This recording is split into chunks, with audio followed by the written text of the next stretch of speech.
안녕하세요. 유상민 목사입니다. 오늘 주일 예배 잘 드렸습니다. 요즘 주일에는 1층과 2층을 나누어서 좀 더 많은 분들이 교회 나와서 예배를 드리고 있습니다. 2층에서는 현장 예배를 드리는 것이지만 1층에서는 여전히 온라인 예배입니다. 2층에서 드려지는 예배 실황을 온라인으로 받아서 예배를 드리는 것입니다. 그래도 그 공간에 교우들이 함께 있고 또 예배드리는 장소가 예배당 아니니까 집에서 예배드리는 것과는 기분이 많이 다르다고들 하십니다.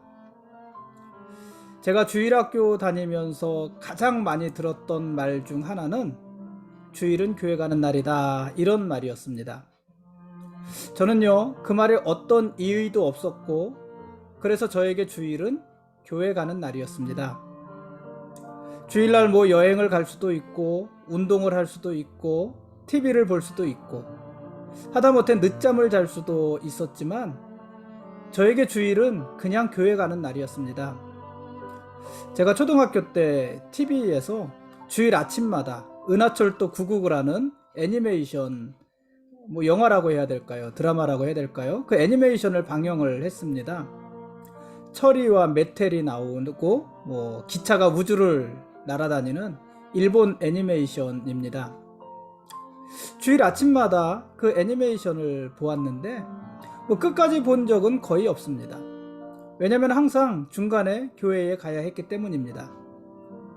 어린 나이에 TV의 유혹을 뿌리칠 만큼 저에게 주일은 교회에 가는 날이었습니다. 저는 주일학교에서 그렇게 배웠고 그래서 그렇게 살았습니다.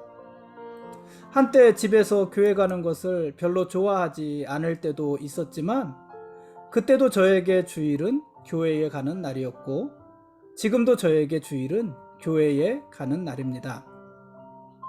제 아이들에게도요, 주일은 교회에 가는 날이라고 가르쳤고 교회에서도 아이들에게 주일은 교회에 가는 날이다, 이렇게 가르쳤습니다. 그런데 작년에 코로나가 발병한 이후로 주일이 집에 있는 날이 되었습니다. 예배는 교회에서 드리는 것이 아니라 어디서건 자기가 있는 곳에서 드리는 것이 되었습니다. 그것도 큰 의미가 있습니다. 그러나 그래도 주일은 교회에 가는 날입니다. 교회에 모여서 하나님을 예배하는 날입니다.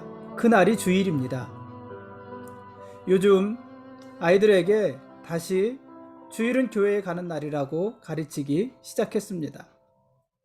아직은 우리가 코로나를 조심해야 하지만 그래도 더 조심하면서 주일은 교회 가는 날이라고 가르치고 있습니다.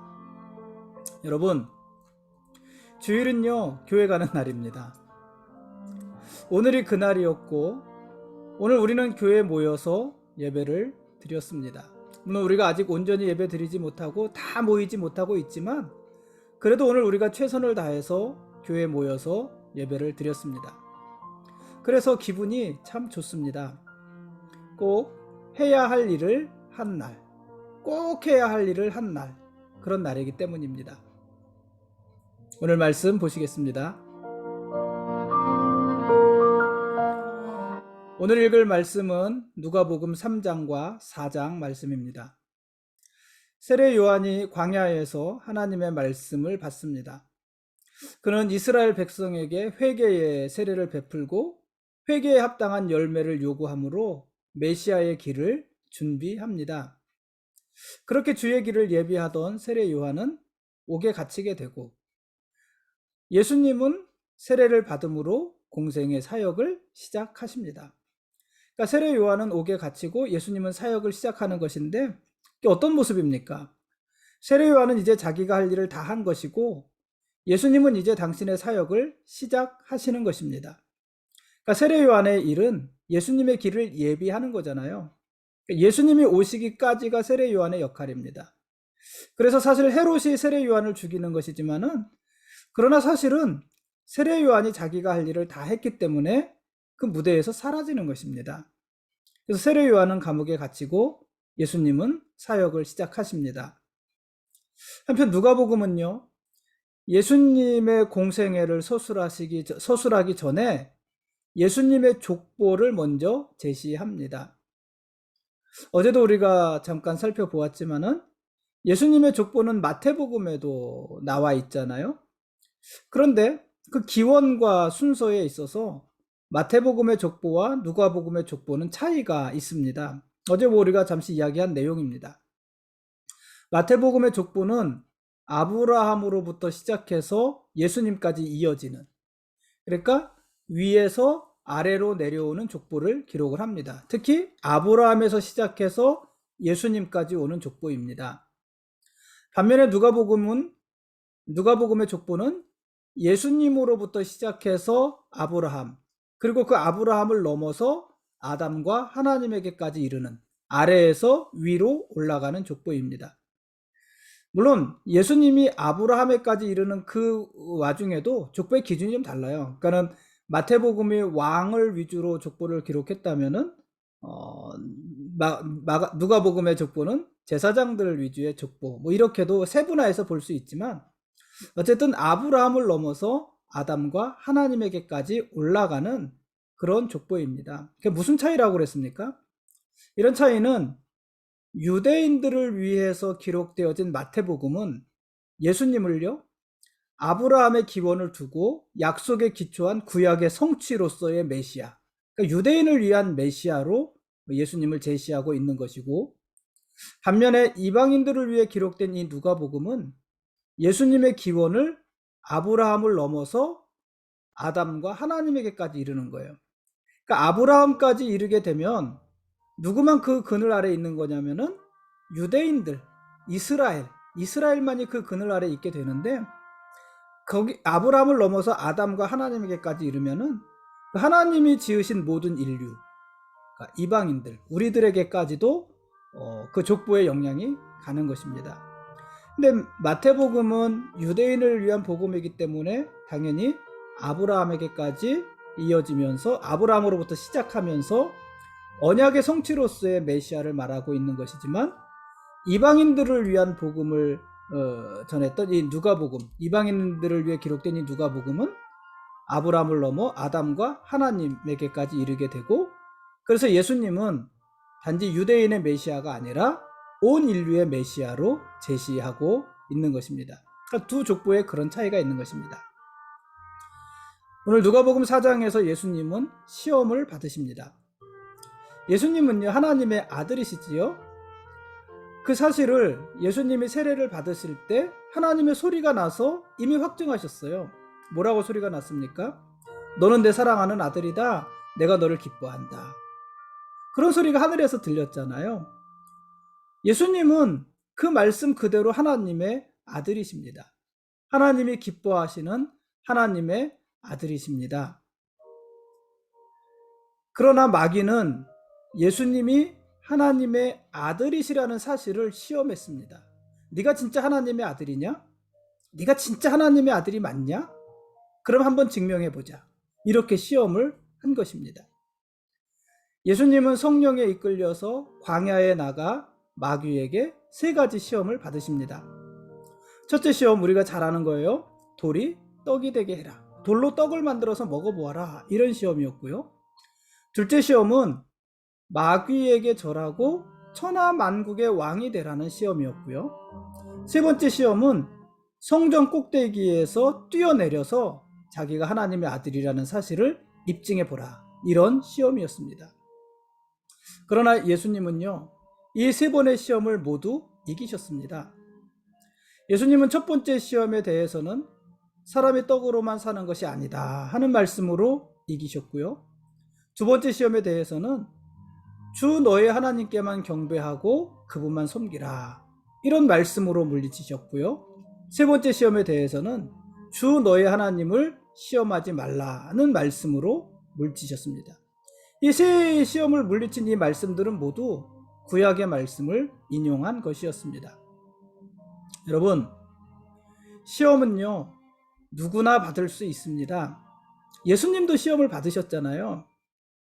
그러므로 우리가 시험을 받는다는 것 자체는 아무 문제가 아닙니다. 시험을 받는다는 것이 악이 아니라는 거예요.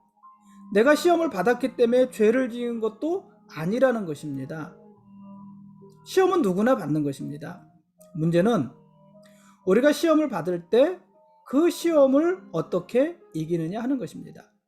그 시험에 넘어지지 않고 그 시험으로 말미암아 죄짓지 않고 어떻게 이기느냐 하는 것, 그것이 중요한 것입니다. 예수님께서는요, 시험을 받으셨을 때 하나님의 말씀을 인용하시면서 시험을 이기셨습니다. 마귀의 시험을 이기셨습니다. 예수님께서 하나님의 말씀으로 마귀를 대적하셨을 때에 마귀는 하나님 말씀에 대해서 어떠한 반박도 하지 못했습니다.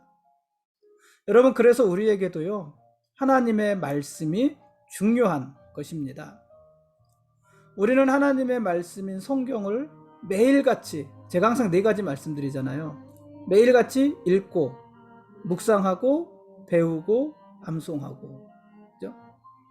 하나님의 말씀은 읽고 묵상하고 배우고 암송하고 이걸 다 해야 되는 거예요. 여기 하나를 더한다면 뭐예요? 듣는 것, 말씀을 듣는 것, 설교를 듣는 것까지 할 수 있겠죠. 우리는 이렇게 성경을 매일 읽고 묵상하고 배우고 암송하면서 가까이 해야 합니다. 그래야 그 말씀으로 마귀의 시험을 이길 수 있는 것입니다.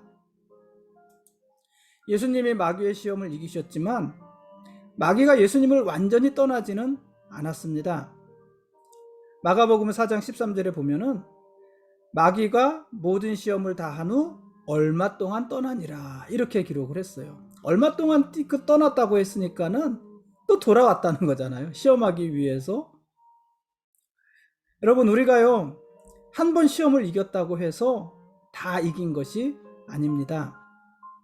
마귀는 또다시 찾아와서 다른 것으로 혹은 같은 것을 반복해서 우리를 시험할 것입니다. 그때에도 우리는 하나님의 말씀으로 무장해서 마귀의 시험을 이겨야 합니다. 우리가 감당 못할 시험은 없습니다. 우리가 감당 못할 시험은 하나님이 허락하지도 않으십니다. 또 우리가 시험 당할 때 하나님께서는 피할 길도 함께 주십니다. 그렇죠? 우리가 감당 못할 시험은 없습니다. 왜냐하면 하나님은 우리가 감당 못할 시험을 주지 않으십니다. 그리고 우리가 시험 당할 때 하나님은 피할 길도 주십니다. 고린도전서 10장 13절 말씀이에요. 그러므로 여러분, 시험을 두려워할 필요는 없습니다. 다 감당할 만한 것입니다. 피할 길이 또 있는 것입니다. 다만 우리가 항상 말씀을 가까이 하고 말씀으로 무장하면서 마귀의 시험이 왔을 때 그 말씀으로 대적할 수 있어야 되는 것입니다. 말씀으로 그 시험을 이길 수 있어야 하는 것입니다. 그래서 여러분, 말씀을 가까이 하셔야 되는 거예요. 말씀을 매일같이 읽고 묵상하고 배우고 암송하고 그리고 듣고 설교를 듣고 이런 것들이 계속해서 되어 있어야 하는 것입니다. 누가복음 4장 16절에서 21절은 아주 중요한 부분이라고 할 수 있는데, 뭐 예전에 그 개그 프로그램처럼 밑줄 쫙 해야 되는 그런 부분이라고 할 수 있는데, 왜냐하면 이 누가복음 4장 16절에서 21절은 누가복음에만 기록되어져 있는 예수님의 취임 설교, 이렇게 말을 할 수 있어요. 뭐 이 부분을 이제 취임 설교 이렇게 보통 이야기를 하는데, 뭐에 취임하셨다는 건지는 잘 모르겠어요. 예수님이 뭐에 취임하셨다는 건지는. 근데 어쨌든 예수님의 취임 설교, 그러니까 예수님이 그 사역을, 공생의 사역을 시작하시는 설교예요. 시작하시는 설교. 그게 중요하죠. 첫 번째 설교니까 중요하죠. 그리고 누가복음에만 기록되어져 있는 설교입니다. 누가복음에서는 예수님이 이 취임 설교, 이 설교로 실질적인 그의 공생의 사역을 시작하시는 것입니다. 오직 누가복음에만 기록되어져 있는 장면인데요. 이 장면은 앞으로 전개될 예수님 사역의 본질적인 특징이 무엇일지를 명확하게 보여주는 설교입니다. 이 취임 설교에서 예수님은요, 이사야서 61장 1절 2절 말씀을 인용하십니다. 그리고 성령의 임하심과 더불어서 가난한 자와 포로된 자와 눈먼 자와 눌린 자가 회복되고 주의 은혜의 해가 전파됨이 자기 자신을 통해서 성취되었다 이렇게 선언하십니다. 이것은 예수님의 본질적 사역이 회복에 있고, 어떤 회복입니까? 가난한 자의 회복, 포로된 자의 회복, 눌린 자의 회복, 눈먼 자의 회복, 이런 회복에 예수님 사역에 그 본질이 있고, 또 특히 사회적인 약자와 잃어버린 자에 대한 관심과 돌봄이 예수님 사역의 아주 주요한 부분인 것을 의미하는 설교인 것입니다. 이어서 25절에서 27절까지에서도요, 두 이야기를 하거든요. 사렙다 과부와 수리아 사람 나아만. 사렙다 과부는 누구예요? 엘리야 시대의 마지막 밀가루통의 밀가루와 마지막 기름병의 기름으로 떡을 만들어 엘리야를 대접했던 그 사렙다 과부예요. 그리고 수리아 사람 나아만은 뭐냐면 아람 장군 나아만. 문득병이 걸렸는데, 나병이 걸렸는데 엘리사에게 찾아왔다가 요단강물에 몸을 7번 담그고 병이 나은 나아만을 말을 하는데, 그 사렙다 과부와 수리아 사람 나아만의 예를 들면서 그때 이미 엘리야와 엘리사가 이스라엘이 아닌 이방인에게도 보냄을 받았다는 사실을 이야기하는 것이고, 그렇게 예수님의 사역은 초반부터 이방인을 향한 구원의 문이 열려 있음을 이야기하고 있는 것입니다. 그러니까 이 누가복음에서 예수님은 이방인들을 위한, 또 가난한 자들의 회복을 위한, 연약한 자들의 회복을 위한 사역을 이루고 계시는 것입니다.